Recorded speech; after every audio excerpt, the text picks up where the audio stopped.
Hi, I'm Michael Pope, and today I will be presenting on the concept of virtue or Ren in Confucianism philosophy.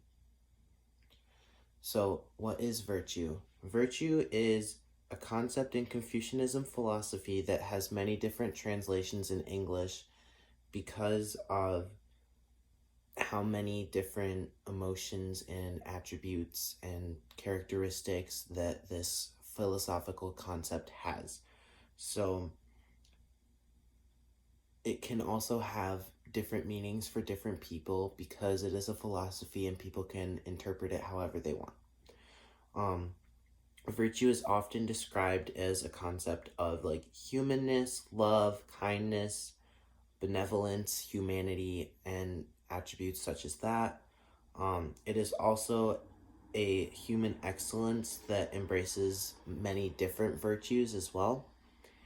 And it is an inner capacity, so that means that it is the like ability to do the right thing or make the right action or perform the correct way in social settings. And in this philosophy, a social setting is a group of at least two people because that is the smallest social gathering or relationship. Is it absolute? So Confucianism is different for everyone, and it cannot be defined as absolute, in my opinion. It is possible to be absolute as well. So, a person is also able to achieve Ren and then later on fall out of that.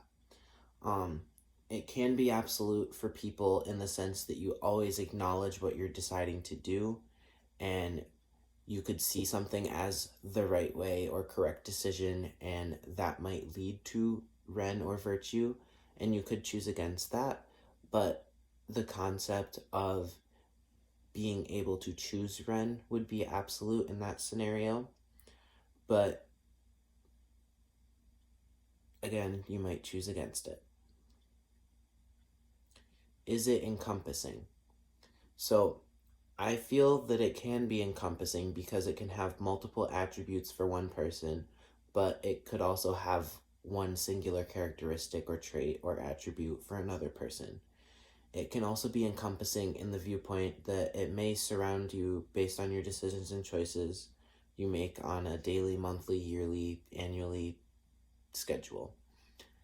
I also feel that it cannot be encompassing depending on your interpretation. So if you interpret Ren as a singular characteristic, so let's say that somebody views Ren as simply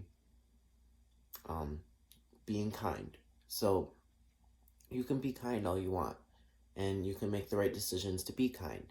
And that would not really be encompassing the full concept of Ren in the Confucianism viewpoint. Does virtue have limitations? Virtue can have limitations for some people, but not for others.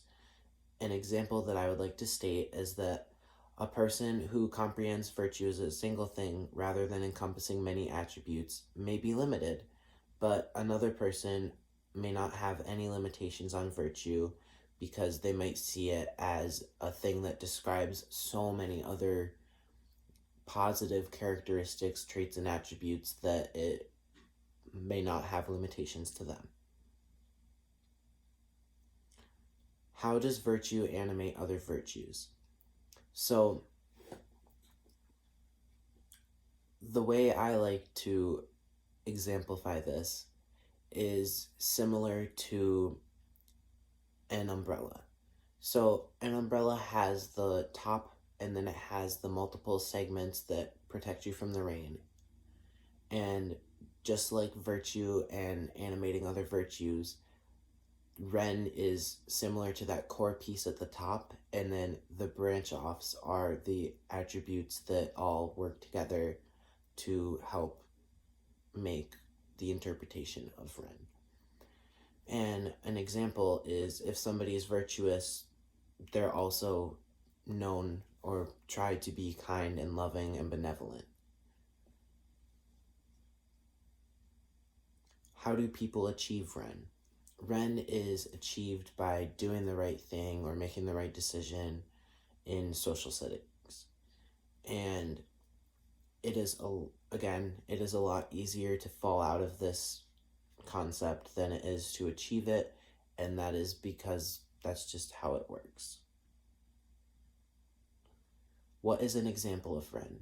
Well, an example that I used was the story we were told in class about the man who had a nice family and had a horse farm, and one day the best horse just left and it was lost. And time went by and the family kept telling the father to go look for the horse or try and find a replacement for the horse and everything like that, but the man persisted on not doing that. And then eventually the horse came back with a whole bunch of other horses, and the man rejoiced and was very happy about that. And I use that as an example of Ren because in my eyes, he made the right decision in that social setting between him and his family to not go back to the horse and try to find it, but instead to have faith in the horse. And I feel like it also helped him with the relation between him and the horse, because Ren is not only about your relation with other humans, it is also about your relation with nature and animals. And can you live a happy or satisfying life while pursuing Ren as the ultimate life goal? So I felt that this really depended on a lot of different factors, because if you're trying to only focus on Ren and like nothing else, then I feel like it would be very difficult to live a happy and satisfying life, because you may not feel satisfied with yourself. You may not feel content. You may not feel that you're doing the right thing. And so I don't feel that that would be a happy or satisfying life if that is solely what you're trying to acquire. But if that's like your ultimate life goal, I feel like that is definitely achievable and that it can result in a happy or satisfying life. But also, I want to take note that even though you might see something as the right decision, somebody else might not see that as the right decision, or they might not see that as like acceptable, or they might see a better option that you maybe didn't see, or in the future you could look back on your decisions and you yourself could see that as a improper decision. And I think the important part that I wanted to focus on that is that even though other people might see it as wrong, or you yourself might see it as wrong in the future, as long as you made what you thought was the right decision in the beginning when you were in that social situation, then that would still be achieving Ren. So you're probably asking yourself, how does that apply to living a happy and satisfying life? I feel that that applies to living a happy and satisfying life because you're still achieving Ren, and I do think that Ren does cause a happy and satisfying life because you are able to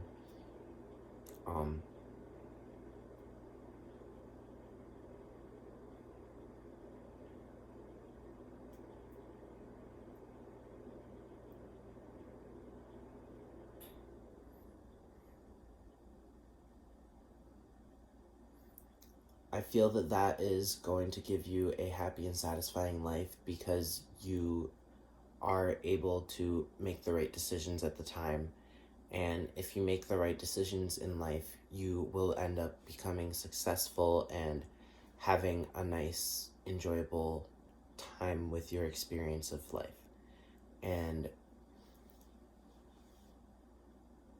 that is the end of my presentation. Thank you for watching.